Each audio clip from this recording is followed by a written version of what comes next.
The Russian Foreign Ministry spokeswoman says the attack is an attempt by Kiev forces to divert attention from its overall failure on the battlefield.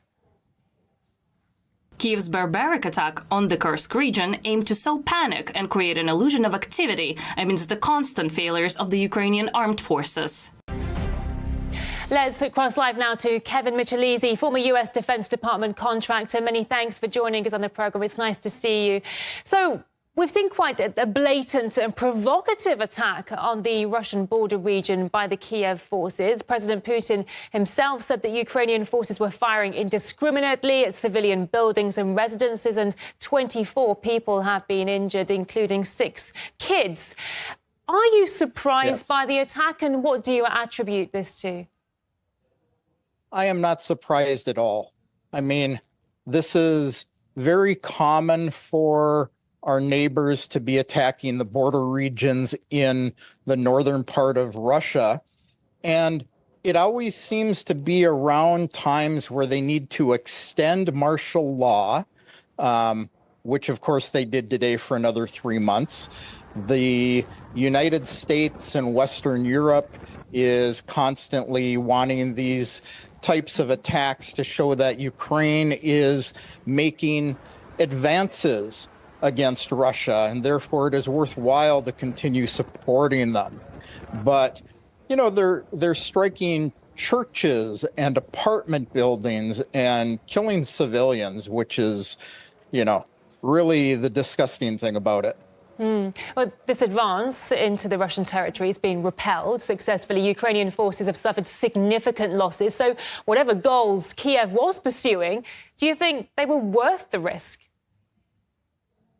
Well, it isn't worth the risk because they've taken young men, thrown them into a meat grinder, knowing that they would not be successful.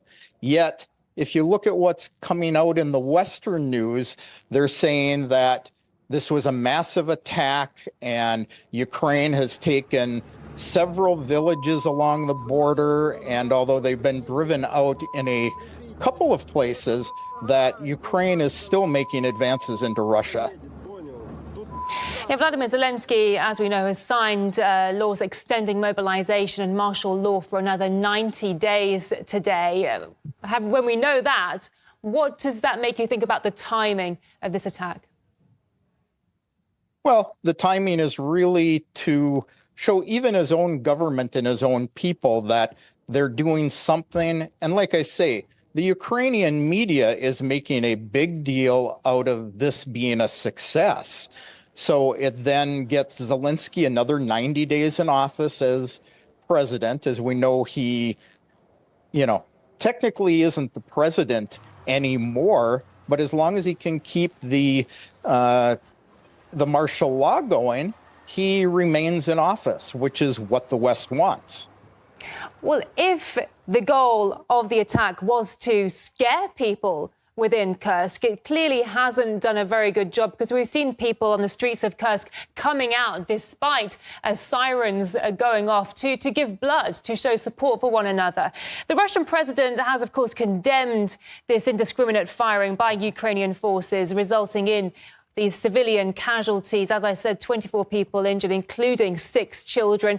I'm just wondering, how do you see the West responding to the attack, or even reporting on the attack?